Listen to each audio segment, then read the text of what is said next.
progetto europeo Uprunning ha l'obiettivo di favorire l'attivazione di nuove filiere legno-energia, proprio a partire dai residui delle potature degli impianti arborei da frutto. I residui della potatura rappresentano una risorsa a disposizione dell'agricoltore. Essi possono essere impiegati per pacciamare il suolo una volta trinciati, per arricchirlo in sostanza organica. Possono essere raccolti ed impiegati per la generazione di energia, come combustibile naturale. La banca dati regionale sulle biomasse stima un quantitativo annuo di frasche d'olivo pari a 700.000 tonnellate.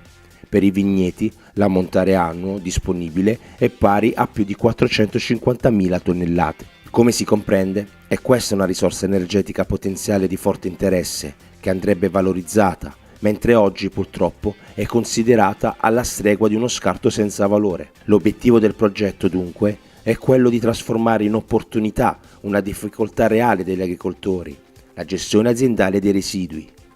E questa è un'occasione utile per l'azienda agricola, per l'ambiente, per l'intera comunità rurale. Proponiamo 4 significative esperienze di imprenditori che hanno voluto accettare la sfida e si sono cimentati nella creazione di filiere energetiche incentrate sull'impiego delle potature. Di seguito illustreremo i 4 casi ed intervisteremo i protagonisti di queste iniziative.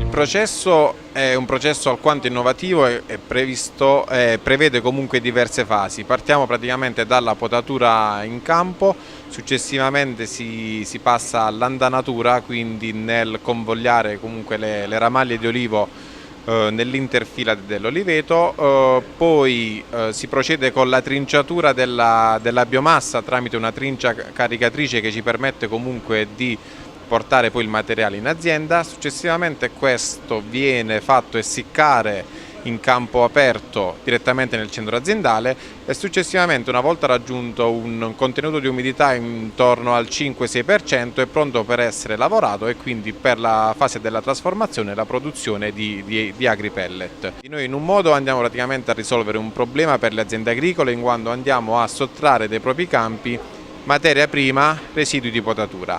Dall'altra parte andiamo a produrre un combustibile non fossile da poter bruciare e utilizzare direttamente in loco per le utenze che hanno bisogno comunque di generare calore. Parliamo quindi di utenze domestiche, quindi molto piccole, ma anche ad utenze un pochettino più articolate, come possiamo immaginare allevamenti di bestiame, serre, strutture pubbliche come piscine, palestre, scuole e così via. Le criticità di questa filiera, come tutte le filiere comunque nuove,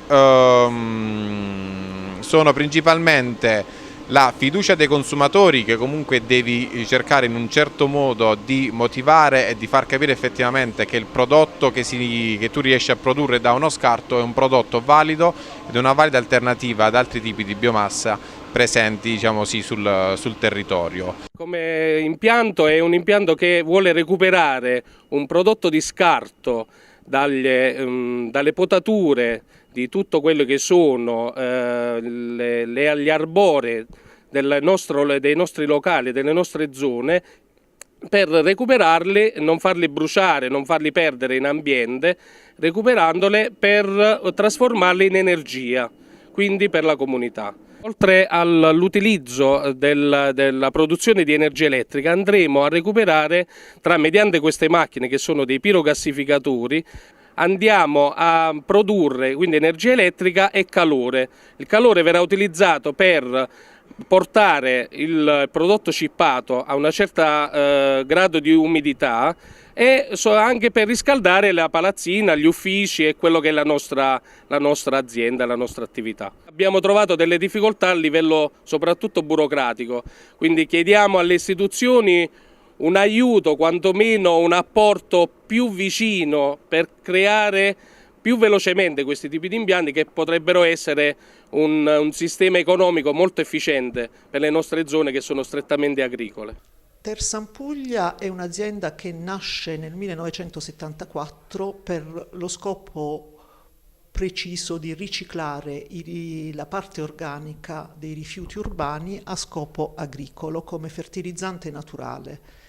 e in questo senso utilizza le biomasse provenienti dalla raccolta differenziata come, gruppo maggiore della propria lavorazione.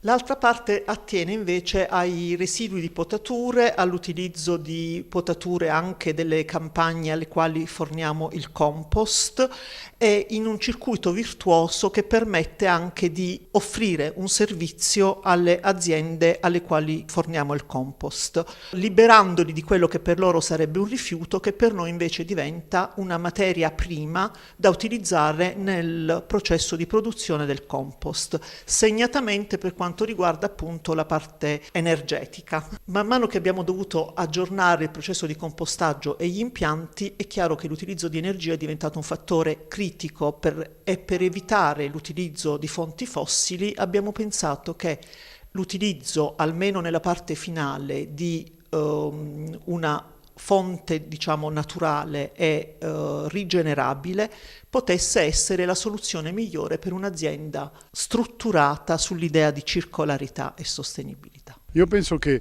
questo tipo di iniziativa, il fatto che ci sia una centrale strutturata come quella di Agri3, permette a questo punto di offrire agli agricoltori e alle cooperative, permette di offrire un'opportunità non solamente per evitare la combustione incontrollata in campo, ma soprattutto per integrare un reddito nell'ambito della propria economia aziendale. Le potature del resto ovviamente vengono prodotte al termine della stagione di raccolta, tipicamente in un momento in cui le aziende agricole hanno meno attività in corso e che quindi impiegando il personale in maniera positiva consentono di ottenere un beneficio ambientale, ma soprattutto anche di ottenere un reddito.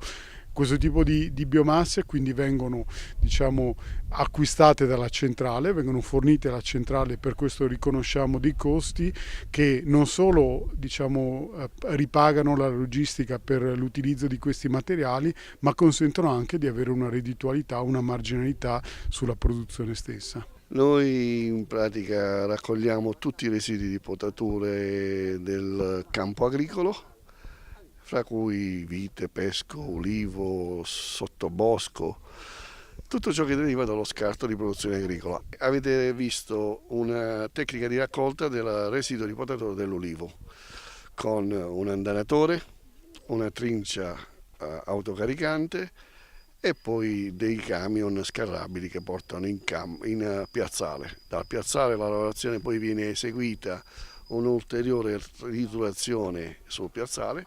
Di là poi avverrà il carico su dei semimorti o autotreni, piani mobili, che vanno a scaricare direttamente in centrale. Le esperienze, fin qui riferite, consentono di trarre alcune considerazioni di carattere generale. In primo luogo, occorre vincere scetticismo e riluttanza da parte degli agricoltori e porsi in un atteggiamento di attenzione e di interesse verso queste nuove iniziative imprenditoriali. Realizzare una filiera bioenergetica che valorizzi le potature non è un'attività banale e necessita di una preliminare valutazione in merito a costi e benefici che ne possono conseguire. Gli aspetti logistici ed organizzativi della raccolta in campo dei residui, il parco macchine necessario, la scelta dell'impianto di conversione energetica, la tipologia di servizi energetici da fornire sono tutte scelte strategiche che necessitano di una valutazione attenta, sia tecnica che economica. Ciò che più sconcerta su questo fronte è il disordine legislativo ancora vigente, la scarsa chiarezza delle norme che regolano l'autorizzazione e l'esercizio degli impianti a biomassa, l'assenza ad oggi di una rinnovata legge che promuova la produzione di energia elettrica unicamente al calore, a partire da combustibili da biomassa come le potature. Superate queste difficoltà, sia interne che esterne al settore agroenergetico, sarà allora possibile un rapido decollo delle filiere bioenergetiche, ciò di cui il mondo rurale ha immensamente bisogno.